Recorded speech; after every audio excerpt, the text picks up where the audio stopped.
जय हिंद दोस्तों। आज पढ़ेंगे भोकाल सीरीज में कारक, जो कि यूपीएसआई, एसएससी जीडी और बीएसएफ एससीएम के लिए ये छोटा सा लेक्चर काफी होने वाला है। दोस्तों सबसे पहले पढ़ेंगे कारक। कारक होता क्या है? ठीक है, तो कारक किसे कहते हैं? संज्ञा या सर्वनाम के जिस रूप से वाक्य के अन्य पदों के साथ संबंध का बोध होता है उसे कारक कहते हैं। जैसे उदाहरण, माँ ने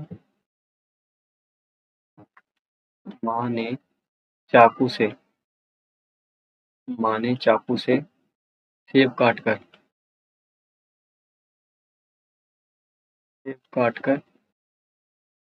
बेटे को दिया या बेटे को खिलाया। ठीक है, अब दोस्तों मैं पेन का कलर चेंज करके बताता हूँ। अब दोस्तों माँ ने, ये क्या है? ने आया है, ये चाकू से और सेब काट कर बेटे को, तो इसी को कारक कहते हैं। ठीक है, तो ये जो चिन्ह है ने और से और क्या बोलते हैं, क्या दिया ये को, तो इसको ही क्या बोलते हैं? विभक्ति। विभक्ति या फिर कारक चिन्ह या उपसर्ग। ठीक है, तो कारक चिन्ह, विभक्ति और उपसर्ग एक ही होता है। ठीक है दोस्तों, अब आगे बढ़े तो कारक के भेद, और कारक के भेद के बारे में पढ़ेंगे। तो यहाँ पे मैं कारक लिख रहा हूँ, यहाँ पे कारक चिन्ह, विभक्ति, उपसर्ग ये तो एक ही होता है। ठीक है, तो ये पढ़ेंगे अपन। और मैंने इससे पिछली वीडियो में जब भी समास चैप्टर पढ़ा था उसमें भी बताया था इसके बारे में हल्का फुल्का, लेकिन अब इसमें डिटेल में पढ़ेंगे। तो ये कर्ता, कर्ता का मतलब क्या होता है? जो काम को करने वाला होता है। कर्ता है जो काम को करने वाला होता है। ये काम कर रहे हैं, अभी यहाँ पे अपन चिन्ह पढ़ते हैं बस। ठीक है, तो कर्ता का क्या चिन्ह होता है? ने, यानी कारक चिन्ह कर्ता का क्या होता है? ने। विभक्ति, उपसर्ग या फिर कारक चिन्ह सब एक ही होते हैं, तो कर्ता का क्या होता है? ने। और कर्म का क्या होता है? को। ठीक है, और संप्रदान, कर्ता ने कर्म को, करण का क्या होता है? से के द्वारा। से या से के द्वारा ये पढ़ते हैं। ठीक है, कर्ता ने कर्म को करण से के द्वारा संप्रदान के लिए। ठीक है, और ये मैं संप्रदान के लिए। ठीक है, अब इसको पढ़ें तो अपादान से अलग होने के अर्थ में।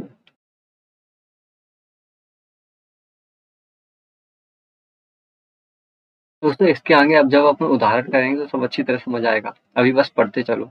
ठीक है, संबंध काकी के, का, की, के और रा, री और री। ठीक है, अधिकरण में और पर। ठीक है, संबोधन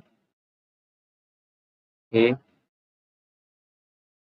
एक्सक्लेमेटरी, हाँ, अरे, ओ, ओ। ठीक है, वाह, ये सब किसमें आते हैं? संबोधन में। तो कर्ता, कर्ता का ने, कर्म का को, करण का से या के द्वारा, संप्रदान का होता है के लिए, अपादान का होता है से या फिर अलग होने के अर्थ में, संबंध होता है का, की, के, रा, री, रे, अधिकरण का होता है चिन्ह मैं पर, और संबोधन का होता है हे, हरे, ओ, वाह। ठीक है, अब दोस्तों ये नोट है, एक वाक्य में एक से अधिक कारक हो सकते हैं। जैसे ये देखो, एक, दो, तीन, तो एक वाक्य में कितने थे? तीन। इसका मतलब एक वाक्य में एक से अधिक कारक हो सकते हैं। अब दोस्तों कर्ता कारक के बारे में पढ़ेंगे। तो कर्ता कारक का सबसे पहले चिन्ह क्या होता है? ने। ठीक है, अब इसके बारे में मैं डिफाइन करूं तो इसके बारे में लिखो सबसे पहले, काम को करने वाला, काम को करने वाला।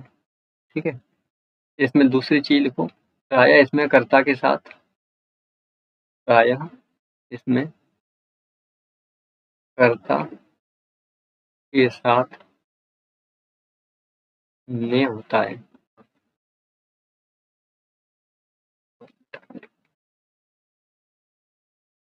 कर्ता के साथ ने होता है। ठीक है, जरूरी नहीं कि हर कर्ता के साथ ने का प्रयोग। ठीक है, अब दोस्तों इसके उदाहरण पढ़ेंगे। तो उदाहरण में मोहन ने खाना खाया। तो इसमें पता लग गया किस कौन से कारक का प्रयोग हुआ है, मोहन ने। ठीक है, तो ये कौन सा कारक हुआ, कर्ता कारक का प्रयोग हुआ है। और दूसरा उदाहरण बताऊं तो राम ने रावण को तीर से मारा। अब दोस्तों इसमें यहाँ पर किसका प्रयोग हुआ है, राम ने। राम ने मारा, ये ने आ रहा है, ये कौन सा हुआ है, कर्ता कारक यहाँ पे। अब रावण को, तो ये रावण को यानी ये को किसका चिन्ह है, कर्म का, कर्म कारक का ही तो है को। इससे यहाँ पे अपन ने पढ़ा था को किसका है, कर्म कारक का। ठीक है, और तीर से यानी ये क्या हो जाएगा, करण। ये किसका चिन्ह है, करण का, तो ये अपना कर्ता कारक हो गया। ठीक है, अब आगे दोस्तों पढ़ते हैं अपन। अब दोस्तों कर्म कारक के बारे में पढ़ेंगे। अब कर्म कारक, तो कर्म कारक की पहचान किससे होती है, एक तो पहले इसका चिन्ह क्या होता है, को।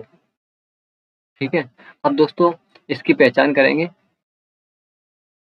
क्या या किसको का जवाब मिलता है, क्या या किसको का जवाब मिलता है। जैसे मैं उदाहरण बताऊं तो मनोज क्रिकेट खेलता है। ठीक है, अब दोस्तों यहाँ पे मनोज क्या खेलता है, तो क्या का जवाब मिल रहा है ना। अगर यहाँ पे क्या लगा है, मनोज क्या खेलता है, तो क्या का जवाब मिल रहा है, क्या खेलता है, क्रिकेट, तो ये क्या हो जाएगा, कर्म कारक। ठीक है, एक और उदाहरण बताऊं तो रमेश या रमेश ने सीता को पढ़ाया। ठीक है, तो यहाँ पे किसका उत्तर मिल रहा है, रमेश ने किसको पढ़ाया।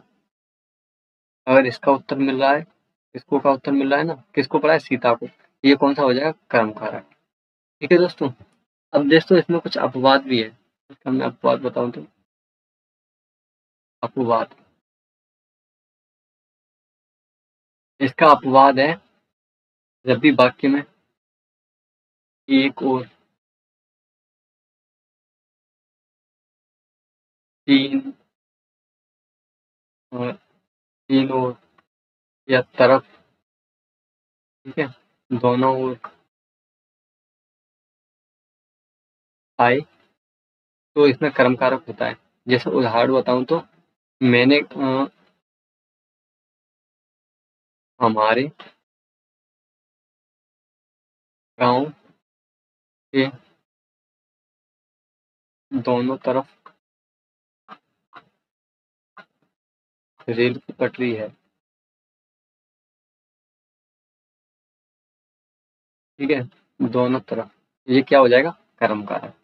ठीक है, अब दोस्तों करण कारक के बारे में।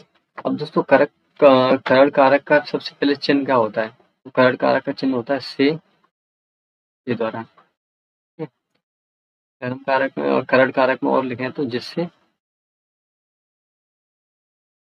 काम किया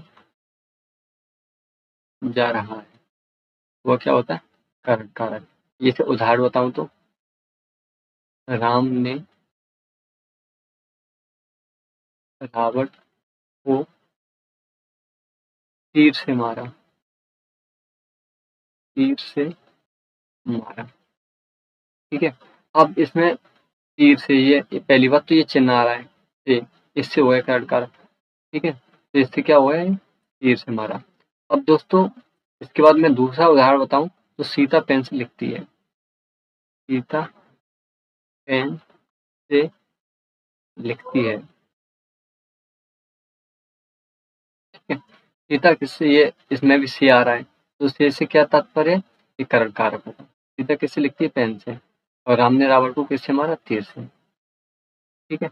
अब इसका भी अपवाद है। इसका अपवाद है दोस्तों के साथ अंग भंग, या फिर समय को पूछना या बताना। समय पूछना या बताना। तो इसका मैं उदाहरण और बताऊं तो, मैं पिताजी के साथ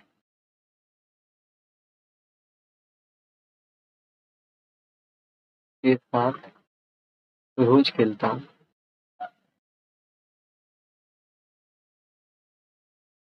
रोज खेलता हूँ। ठीक है। अब दोस्तों इसमें क्या हो गया? अगर ये के साथ आ गया तो के साथ यानी करण कारक। मैं दूसरा उदाहरण बताऊं तो, मैं या फिर रोशन एक आंख से अंधा है। अंधा है। अब इसमें अंग भंग हो गया, एक आंख से अंधा। इसमें भी क्या होगा? करण कारक। ठीक है। और एक और उदाहरण बताऊं, अभी रात के अभी रात के 2 बजे हैं।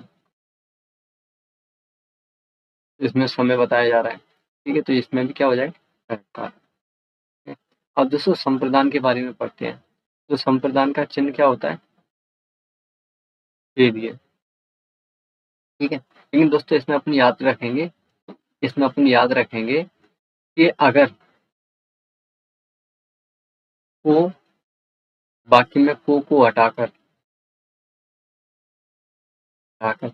के लिए फिट हो जाए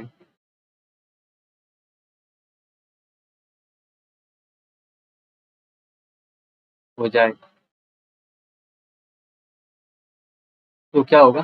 संप्रदान का। जैसे मैं उदाहरण बताऊं तो, राम फल खरीदने को बाजार गया। राम फल खरीदने को बाजार गया। ठीक है?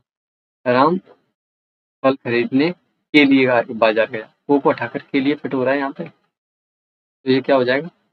संप्रदान काल। मैं इसमें दूसरा उदाहरण बताऊं तो, राम पढ़ने स्कूल जाता है। राम पढ़ने स्कूल जाता है। ठीक है। अब राम पढ़ने के लिए, ये भी तो इसमें आ रहा है, फिट हो रहा है कि नहीं बीच में? तो राम पढ़ने के लिए, अगर के लिए फिट हो जाता है, क्या होगा वहां पर? संप्रदान का। ठीक है। और दोस्तों इसका अपवाद भी है। इसका अपवाद है नमस्कार, या फिर सदा के लिए दी हुई वस्तु। सदा के लिए दी हुई वस्तु। ठीक है। जैसे उदाहरण, पिताजी को सादर नमस्कार नहीं। ठीक है। या दूसरा उदाहरण बताऊं तो, रमेश ने भिखारी को पैसे दिए। ठीक है। तो अब दोस्तों इसमें ये नमस्कार वाला भी जो मैंने बताया बाद में, तो यहाँ पे नमस्कार भी आ गया। और रमेश ने भिखारी को पैसे दिए, और रमेश उसे वापस तो लेगा नहीं। ठीक है, 10-5 जितना भी उस पर बना उसने वो दिया। ठीक है, तो ये सदा के लिए दी हुई वस्तु इसमें आती है संप्रदान में। अब दोस्तों अपादान का चिन्ह क्या होता है? से या अलग होने के अर्थ में। अलग होने के अर्थ में।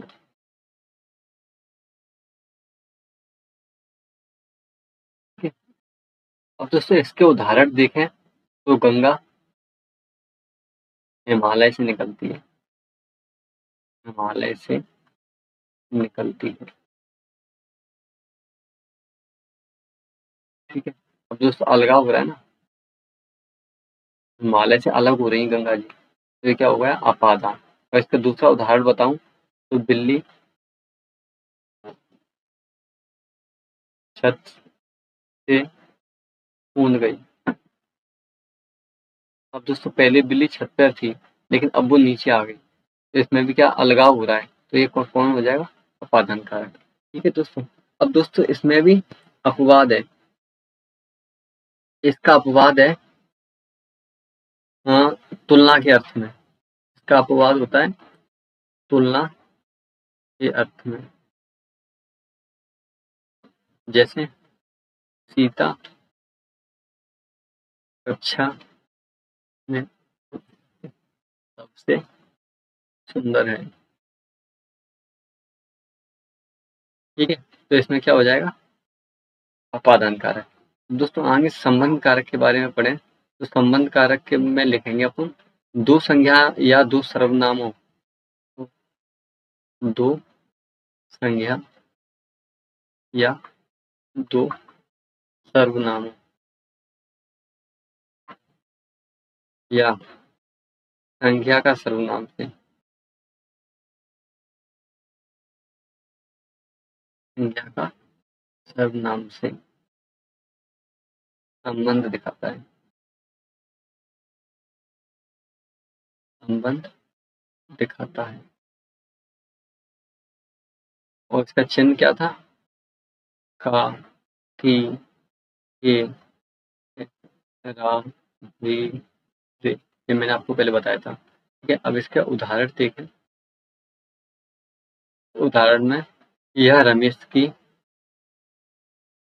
यह रमेश की गाय है, यह मेरी बोतल है, यह मेरी बोतल। तो दो संज्ञा या दो सर्वनामों या संज्ञा सर्वनाम से संबंध, क्योंकि ये संबंध दिखा रहा है कि नहीं संज्ञा सर्वनाम से, किसकी बोतल है मेरी। ठीक है दोस्तों। अब दोस्तों इसका अपवाद है वह वस्तु जो सदा के लिए ना दी गई हो, वह वस्तु जो सदा के लिए न दी गई। दोस्तों अभी आप कंफ्यूज हो रहे होंगे, लेकिन कंफ्यूज नहीं होना है। इस लेक्चर को 1 से 2 बार देखो या अपने नोट्स रिवाइज करो, तो फिर अपने आप समझ आ जाएगा। ठीक है, तो इसके उदाहरण में जो बस सदा के लिए ना दी गई हो, जैसे रमेश ने मोची को जूते दिए। अब दोस्तों मोची को किस लिए दिए, अपने जूते को सही करवाने के लिए, तो फिर उससे वापस ले लेगा। ठीक है, ये किस में आएगा संबंध कारक। अब दोस्तों इससे आगे अधिकरण के बारे में पढ़ें। तो अधिकरण में क्या होता है, अधिकरण का चिन्ह क्या होता है, मैं और पर। अब या फिर किसी स्थान के साथ, किसी स्थान के साथ संज्ञा या सर्वनाम का संबंध, संज्ञा या सर्वनाम का संबंध। दोस्तों दोस्तों इसका उदाहरण बताओ, तो इसके उदाहरण में बिल्ली छत पर बैठी है। ठीक है, इसमें पर आ गया, तो क्या हुआ ये अधिकरण। ठीक है, इसका दूसरा उदाहरण बताऊं, आपके कपड़े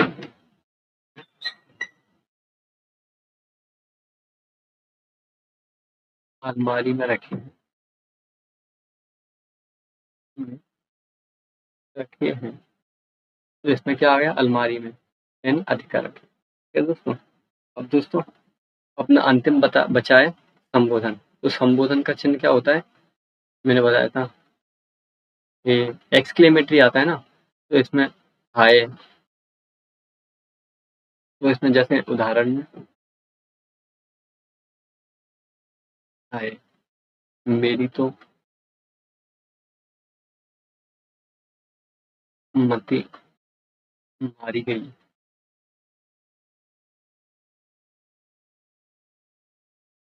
वाह! तेरे तो मज़े हैं।